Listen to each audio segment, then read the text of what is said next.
Hi guys, it's Paula and I hope you are doing well. I am finally bringing back another episode of Confessions of a Makeup Hoarder. This was requested by my friend Angela.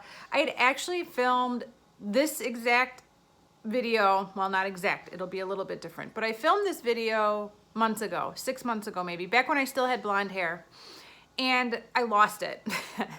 I don't know how I lost it. I had run out of space on my phone, and so I was deleting a bunch of stuff, and I think I deleted it.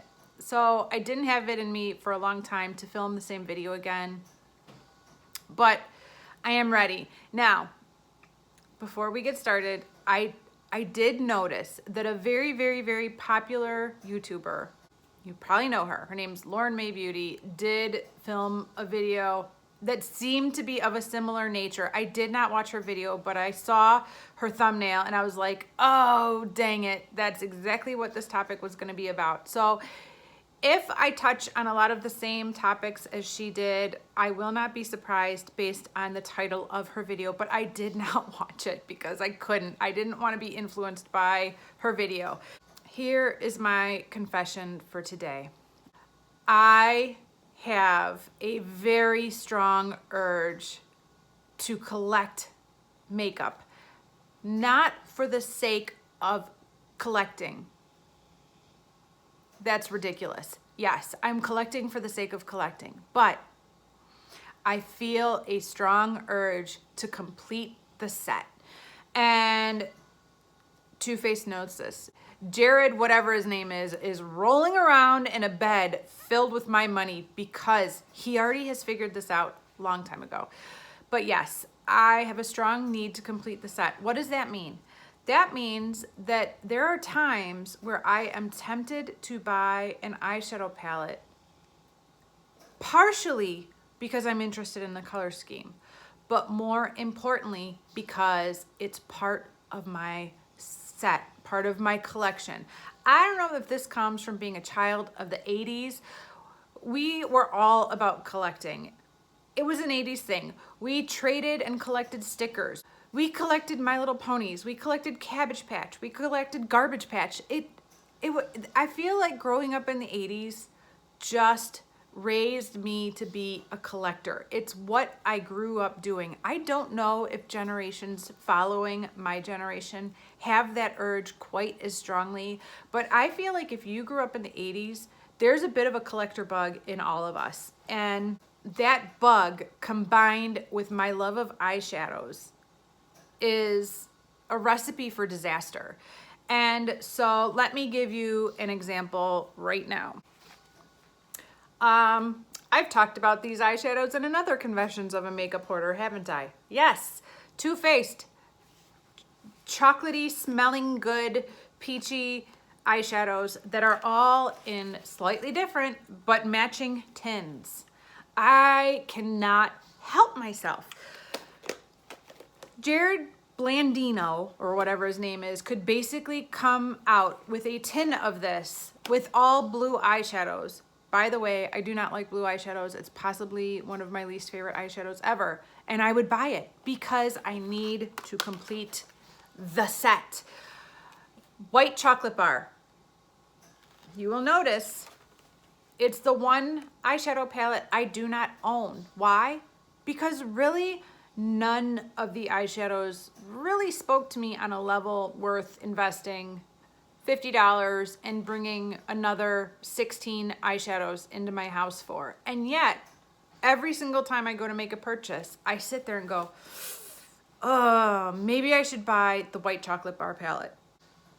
Despite the fact that none of those eyeshadows in the white chocolate bar palette were calling my name, I still think about buying that palette just because it will complete my set.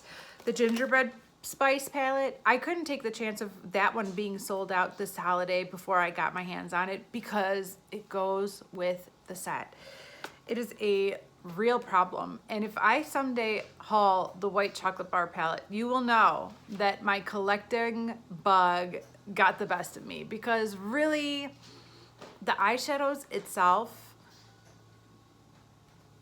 I have them, I got them, I don't need them. So yeah.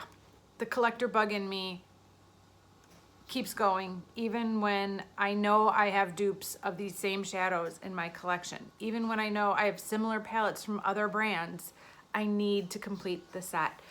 Other examples from Too Faced, the Peachy, the Just Peachy sets. I just bought the white peach one, but I like both of these palettes individually for the shades. But I know deep down inside that I love the outer packaging as well. And I wanted the purple version to go with the peach version so that they could be together. Like, it's not good. It's not good. Another brand that I'm starting to collect and buy, I'm trying to control myself. I really am. But Anastasia Beverly Hills, these matching velvety eyeshadow palettes. I'm not even a huge fan of the Prism palette. I used it for a 1 week, one palette, and my feelings were kind of lukewarm about it. And we all know subculture like takes skilled artistry to apply. There's a couple of shades that I like in here, but a lot of them just are quite muddy on me. And for a lot of people, Modern Renaissance is fabulous. But the Soft Glam and the Norvina palette are calling my name constantly because I want to complete the set. I want to have all of the fuzzy eyeshadow palettes together, and I want them to be mine. The collector in me, the 80s child in me that used to run around with a sticker collection, comes out every time there is a new addition to an existing group of palettes that I already have.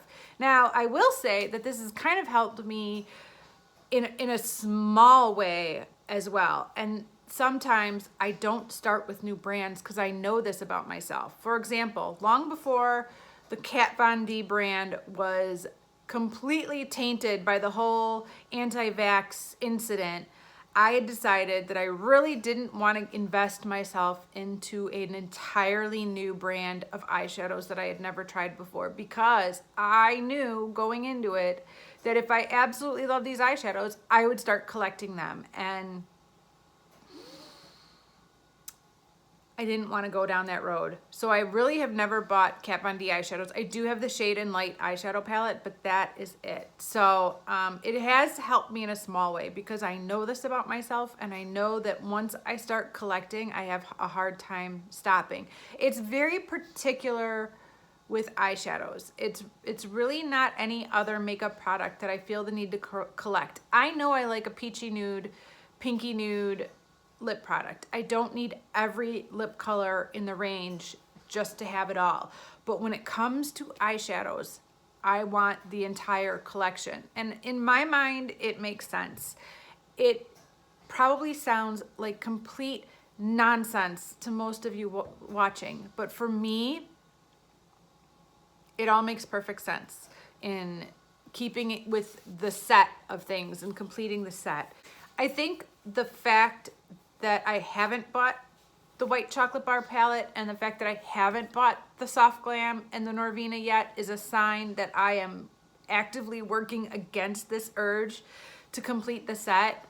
But at the same time, they're also not limited edition products, at least right now. They probably might discontinue them down the road, especially the white chocolate bar palette, because I don't think it's a huge seller.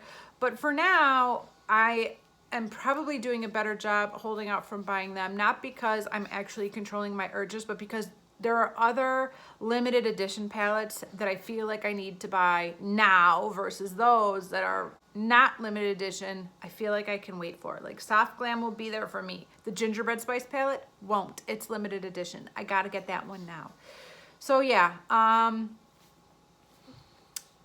despite the fact that I'm not the biggest sucker for fancy packaging, like if you would say to me, Paula, if you could choose between two blushes and one of them is in crappy Wet n Wild packaging and cost you $3, and one of them is in fancy, sleek, soft matte packaging, but it'll cost you $30, but they perform the same on your face. Which one would you choose? I would hands down choose the Wet n Wild one every time. And yes, I am comparing NARS Orgasm to Pearlescent Pink from Wet n Wild. More often than not, when I look at makeup, I'm looking at how I can depot it. So I don't care about the fancy packaging, because for me, the ultimate goal is to use up the makeup and throw the packaging away.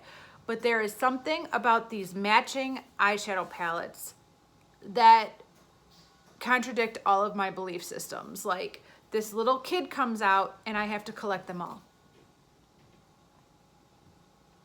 So that is my confession for today. If any of you guys are eyeshadow palette collectors like I am, leave a comment down below and let me know I'm not the only one. Obviously, I know I'm not the only one.